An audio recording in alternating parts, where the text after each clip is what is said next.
Hello students, I am Kalpana Mishra, science teacher. Today we will continue our chapter number 17, stars and solar system. Students हमने पहले stars के बारे में start कर दिया था, ठीक है। उसके पहले जो है हमने सिलिशियस बॉडी डिस्कस की थी, ठीक है। तो आप लोगों को शायद वो अच्छी तरीके से समझ आ गया होगा। तो हम आगे नेक्स्ट स्टार जो हम कॉन्स्टलेशन से स्टार्ट किया था, नेक्स्ट है हमारा constellation Orion. Orion is another well known constellation that can be seen during winter in the late evening, ठीक है। तो ये क्या होता है, ये विंटर के टाइम में दिखाई देता है ऑलमोस्ट। आपने ये ध्यान रखना है कि कौन किस सीज़न में होता है, ठीक है। इवनिंग में, जब विंटर के सीजन्स में इवनिंग में आप ओरियन देख पाओगे।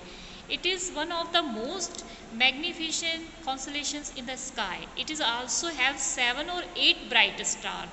Orion is also called the Hunter. जो ओरियन होता है उसमें 7 या फिर 8 ब्राइट स्टार्स होते हैं और इसे हंटर भी कहा जाता है। क्यों हंटर कहा जाता है?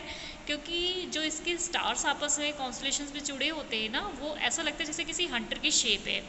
The 3 middle star represent the belt of the Hunter. जो 3 स्टार है बीच के, वो हंटर की बेल्ट रिप्रेजेंट करते हैं। और the 4 bright star appear to arrange in the form of the quadrilateral. और बाकी जो 4 हैं वो कैसे अपियर होते हैं? जैसे कि कोई क्वाड्रिलेटर। जैसे कि आप यहाँ फिगर में देखो, यहाँ आप देख पा रहे हो कि यहाँ पर ये देखो, ये 3 स्टार जो है बेल्ट के रूप में और ये क्वाड्रिलेटर बना हुआ है, ठीक है। तो इसकी शेप को अगर उन्होंने देखा तो ये कुछ ऐसा दिखाई दे रहा था। तो ये इसकी शेप कैसे दिखाई दे रही है? इन्होंने इमेजिन किया कि जैसे कि कोई हंटर, ठीक है। इसलिए उस ओरियन की शेप को क्या नाम दिया गया कि हंटर की जैसा है, ठीक है। तो ये तो गई हमारी ओरियन की शेप। अब नेक्स्ट है हमारा the star Sirius. Which is the brightest star in the sky. Sky का सबसे ब्राइटेस्ट स्टार है। It located close to Orion. Orion के नज़दीक ही होता है। To located the Sirius imagine a straight line passing through the 3 middle stars of the Orion. Orion के जो 3 स्टार्स होते हैं उसके साथ में अगर स्ट्रेट लाइन में आप देखोगे तो आपको जो है सीरीज दिखाई देगा। देखो यहाँ पे सीरीज दिखाई दे रहा है आपको। तो ये यहाँ पर ये 3 जो स्टार है, अगर आप सीधे सीधे जाओगे तो ये क्या होता है? सीरीज, ठीक है। This line will lead you to very bright star. It is the Sirius. जो ब्राइट लाइट, इस लाइन के थ्रू जो आपको ब्राइट लाइट में स्टार दिखाई दे रहा है उसे बोलेंगे सिरस।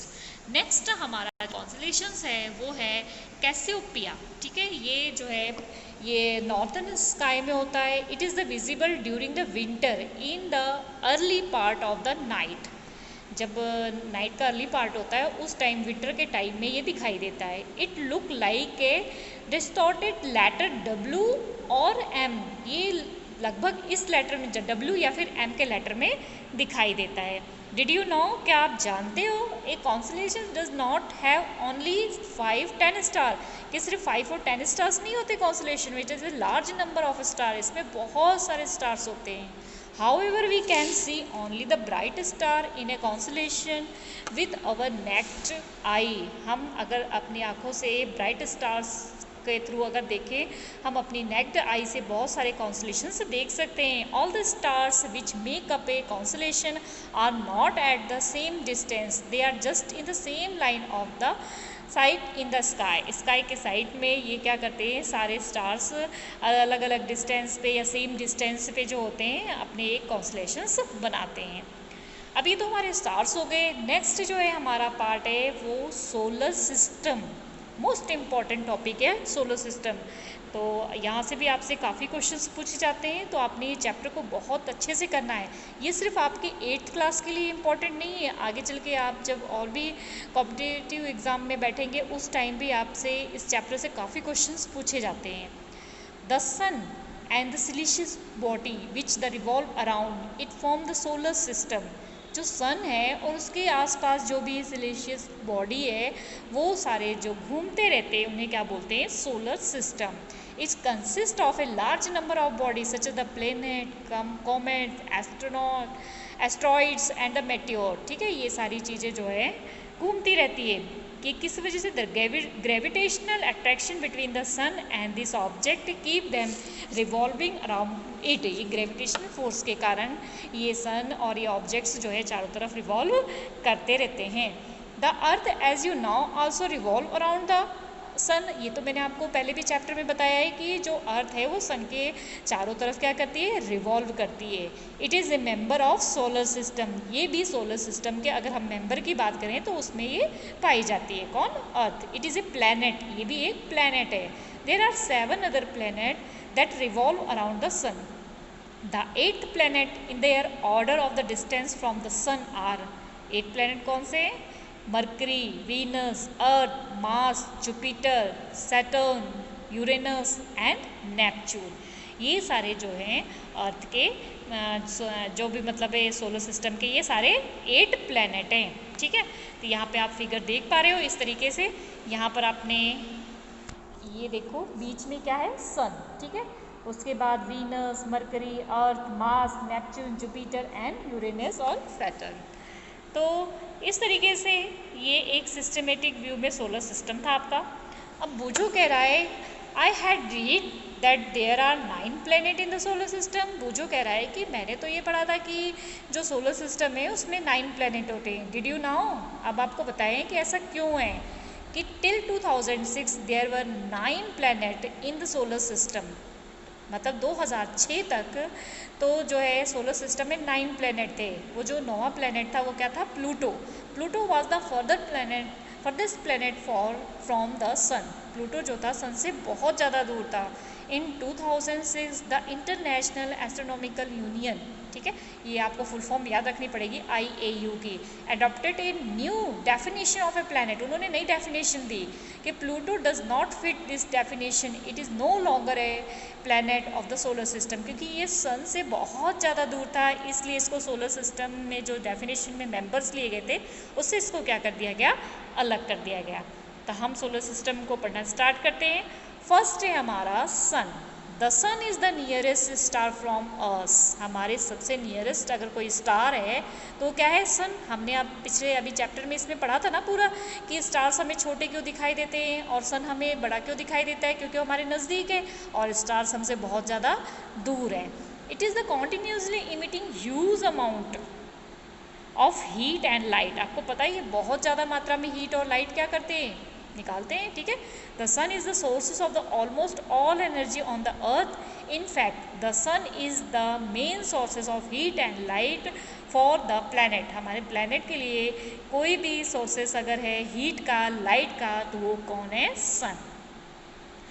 Next the planet. ठीक है, सन के प्लैनेट सारे देखते हैं। The planet look like star but they do not have light of their own. Planet star जैसे ही हैं लेकिन इनकी खुद की अपनी लाइट नहीं होती है। ठीक है, दे merely reflect the sunlight that fall on them। Can you distinguish between the planet and star? ये क्या करते हैं? दूसरे की लाइट से को अपने ऊपर से रिफ्लेक्ट करते हैं। जैसे कि मून का हमने पढ़ा था कि उसके ऊपर लाइट पड़ रही थी और वो लाइट रिफ्लेक्ट हो रही थी जिसकी वजह से मून हमें दिखाई दे रहा था। इसी तरीके से सारे प्लैनेट जो हैं सन की लाइट की वजह से दिखाई देते हैं। तो इस तरीके से आप प्लैनेट और स्टार्स में जो है डिफरेंटिएट कर सकते हो। The simplest method of identify planet from the star in the star twinkling। अगर हम सिंपल देखें डिफरेंस इनके बीच का तो स्टार्स जो है वो ट्विंकल करते हैं और प्लैनेट ट्विंकल नहीं करते हैं। Also the planet keep changing their position represented to the stars. ठीक है, अगर स्टार्स के रिप्रेजेंट में देखें तो प्लैनेट अपनी पोजीशन को चेंज करते रहते हैं। A planet has a definite path in which it revolve around the sun. जो प्लैनेट होते हैं उनके पास एक डेफिनेट पाथ होता है जिस पे वो क्या करते रहते हैं? रिवॉल्व करते रहते हैं। इस पाथ को हम ऑर्बिट कहते हैं। The time taken by a planet to complete one revolve is called the period of revolution. यहाँ पे आपको ये डेफिनेशन पता होनी चाहिए कि टाइम जितना एक रिवॉल्व कंप्लीट करने में कोई प्लैनेट जितना टाइम लेता है उसे पीरियड ऑफ रिवोल्यूशन कहते हैं।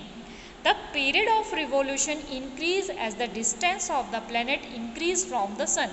अब पीरियड ऑफ रिवोल्यूशन किसी भी प्लैनेट का कितना हो सकता है? जितना वो सन से दूर होगा उतना ही उसको टाइम लगेगा उसके चारों तरफ घूमने में। ठीक है ना। I wonder why the planet do not collide while revolving around the sun. तो अगर सारी चीज़ें घूम रही है तो प्लैनेट घूम रहा है तो क्या हो रहा है? सन के चारों तरफ सारी चीज़ें घूम रही है। आगे एक्टिविटी आपको दी गई है। ठीक है, ये एक्टिविटी जो है आपको जो है नेक्स्ट वीडियो में कराएंगे, ठीक है, ताकि आपको ये टॉपिक अच्छे से समझ में आ जाए। अभी आपने इसमें प्लैनेट और स्टार में डिफरेंस अच्छे से कर लेना है, ठीक है। उसके बाद ओरियन और जो भी आपके स्टार्स थे, कॉन्स्टलेशंस थे, उसको अच्छे से डायग्राम के थ्रू कर लो।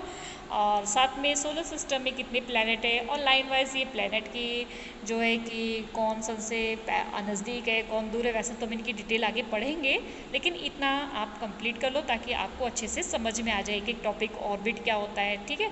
उसके बाद नेक्स्ट हम 17.9 एक्टिविटी से जो हमारा आगे चैप्टर है, इसको नेक्स्ट वीडियो में कवर करने की कोशिश करेंगे। देख लेते हैं हम कितना बड़ा है चैप्टर अभी है। काफ़ी चैप्टर, अभी तो 2-3 वीडियो बन जाएगी, ठीक है। ज़्यादा बड़ी वीडियो बनाने पर आप देखते नहीं हो, ठीक है, आप बोर होने लग जाते हो, इसलिए जो है मैंने आपके लिए छोटी वीडियो बनाई है। Okay students.